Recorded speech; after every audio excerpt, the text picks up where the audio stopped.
The objective of today's video is foot stability and foot control. So if your foot is not under control or stable when you're about to do a complex motion, such as hitting a golf ball, doing a deadlift, leaving a jump on a snowboard or skis, or even like throwing a baseball, the rest of the motion may not be the cleanest. So we're going to break it down into small things so hopefully when you do this drill, you choose a better pattern up the chain later on. Okay, let's get started. First things first, you're going to have to remove your sensory deprivation tanks known as shoes. And for this exercise, we need the foot in a naked state with no support added. Shoes are great for the man-made surfaces we walk on. They add all kinds of crazy awesome support. But for this exercise, we want to enhance the foot's awareness of what it's actually standing on or moving through. So there are three main supports to the foot. There's the heel and then the medial and upper parts of the foot here. And then there's the good old arch that many people understand and know about. But there is also a second arch just proximal to the distal metatarsal heads. And before you actually go into a movement, whether you're stationary or going through gait, you want the foot to be aware of all of this. And you want all of these small, teeny little muscles inside the foot, known as intrinsic foot muscles, to be alive and awake and providing information for the brain. If you think about stability in the foot, it's really similar to something like as simple as a backhoe. So if you think about a backhoe, before they start digging, they put these big feet out, if you will, to support itself, and then they can start digging. But imagine if that backhoe didn't have the big feet out and the big platform to work off of. It would be tipping over and be really unstable if it was just the tracks. So the same thing needs to happen with the foot itself. So you never want to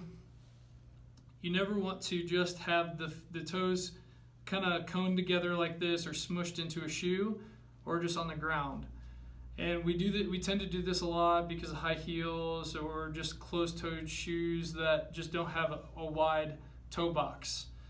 You want your feet to be able to spread out laterally out to the sides and have as much effect on the ground and support as much of an opportunity to support the body through a movement as it can. If it's skinny and stuck together, there's no way you're going to be able to support yourself when you're lifting 400 plus pounds. So to start, you'll do it bilaterally on both sides. You want the toes to be nice and spread wide. So the first step is to lift the toes and spread. Lift the toes and spread the foot. That way you have a nice big platform just like the backhoe. You don't want any gripping of the ground. You don't want any hammer toe where the toe is flat on the distal joint and bent in the middle joint. You want the toes to be nice and flat, and there should be a pressure, an even pressure on the foot from the heel to this point, and you should almost have a nice even pressure under the metatarsals here. So the load should be shared throughout the entire foot, and same with the other side. So you shouldn't be landing on the right or the left side any harder. It should be about the same on both sides. And you're just kind of pressing into the ground and feeling the resistance with all three of those points and trying to keep the toes nice and flat. This is a great starter. You can do this at your desk or just while you're sitting at home, just watching TV. You lift the toes, spread, and then you kind of find your 3 points. And then you go back and then you lift your toes, spread, and you find your 3 points. This is static exercise. You're not really putting a function to it, but you're learning how to do it non-loaded. And so now a simple addition to this would be to actually stand up with the foot. See if you can use this same strategy through a motion. So here we're going to So lift the toes, spread, find your 3 points of support, and then you will stand up without using your hands. And you don't want to be lifting your toes when you stand up or anything, or gripping the floor. You want to keep your foot nice and planted. So once you're standing, you will lift the toes, spread, and then you will go and sit down. Same thing, you want to see the foot nice and planted through the motion. And so then you repeat, lift, spread, find your 3 points, stand, and then you go lift, spread, find your 3 points, and then sit. Once you have mastered this exercise in its more simple forms, you can start adding it to more complex motions that are a little bit more sports specific. For example, like a golfer could kick their shoes off and swing lightly through the clubs while concentrating on the same foot biomechanics.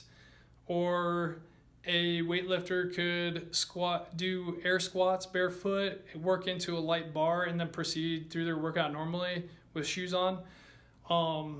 A baseball pitcher, for example, could practice this in the different positions of the pitch and then add it to light pitches later. So you could start using this through light pitches, and then you go into your full pitch without thinking about it. Pretty much if there's any leak in energy up the chain, whether it be the knee, the hip, or like decreased speed in the arm or something, it can be coming from the foot. So start applying this to your sport. And I hope you enjoyed this episode of the PhysioFactory. Tune in for some more content.